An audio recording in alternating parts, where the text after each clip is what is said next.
The Nutquacker. Written and illustrated by Jane Auch.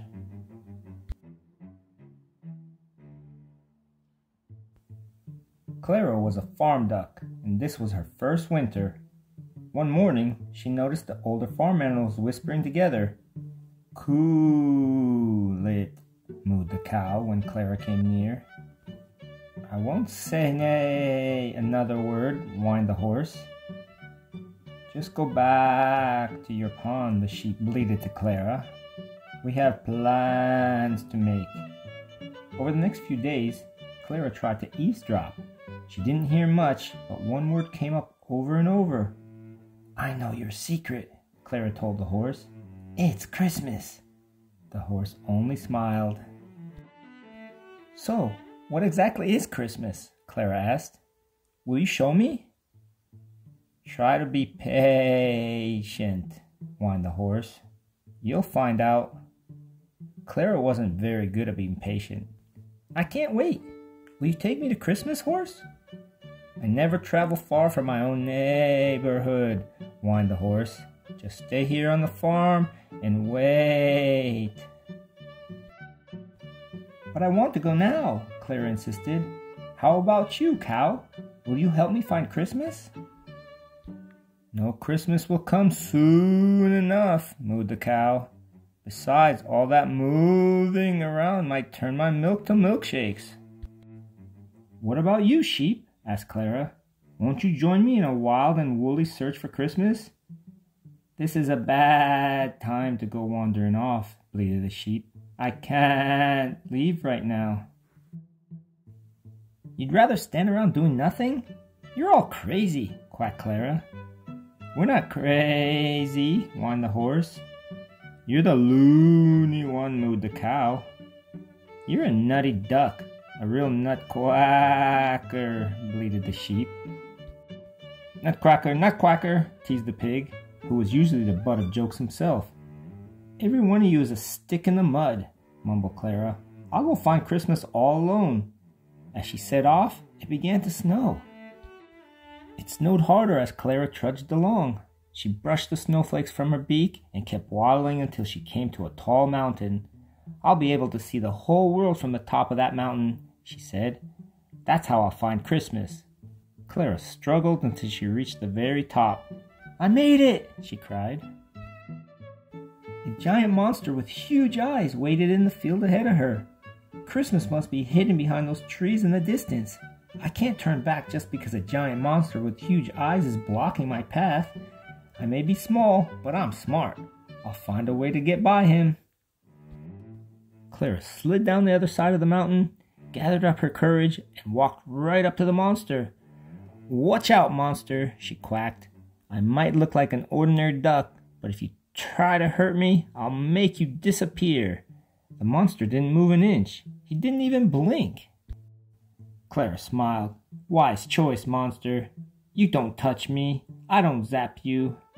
Clara circled the monster just to prove how brave she was. Then she waddled on across the field, pleased with her cleverness. But it wasn't long before a new danger loomed ahead. "A large animal with sharp horns," Clara quacked. "No problem. If I could fool a giant monster with huge eyes, a large animal with sharp horns should be easy to trick."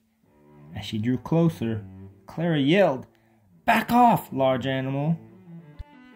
Before Clara could say another word, the animal ran away. "I'm getting good at this," Clara said, "but I'm tired, hungry, and cold, and I still haven't found Christmas." Clara hadn't traveled far before something else blocked her path.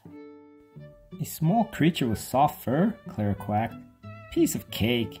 If I could outwit a giant monster with huge eyes and a large animal with sharp horns, a small creature with soft fur won't stop me from finding Christmas." "Be careful, small creature." Clara drew closer.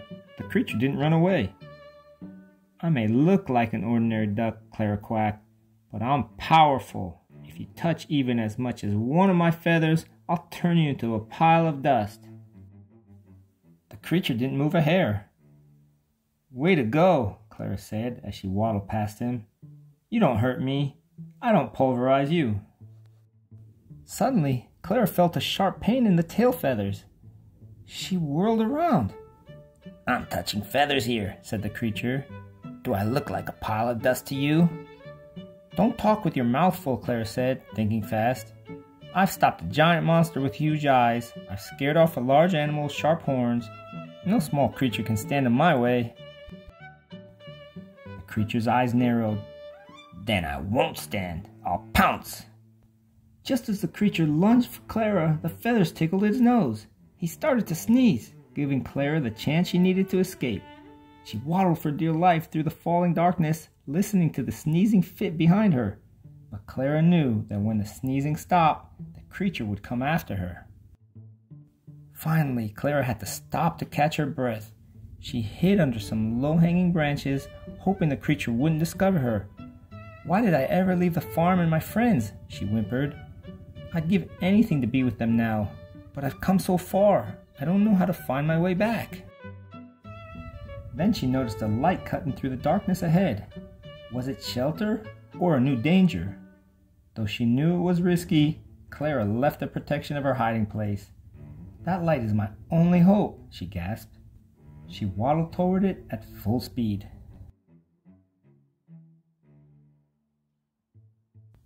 Clara heard the creature closing in behind her. She gathered her last bit of strength and plunged through the drifting snow. Clara burst through a door and found herself in a magical but familiar place. All of her farm friends were there. "I'm home!" she cried. "I'm so glad to see you. I must have been walking in a big circle the whole time." "Clara's back!" bleated the sheep. "Just in time to celebrate Christmas," whined the horse. "With lots of delicious food," mooed the cow. The pigs didn't say anything. They were too busy eating.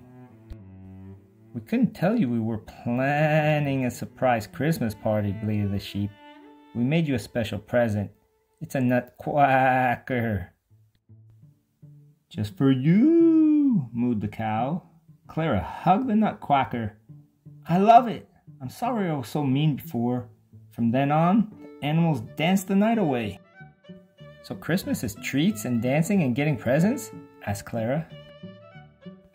"Christmas is giving too," mooed the cow. "That's not all," bleated the sheep. "Christmas is being with the ones who love you."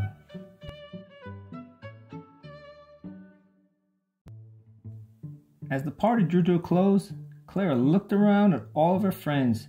She was already thinking of Christmas gifts to make for them next year.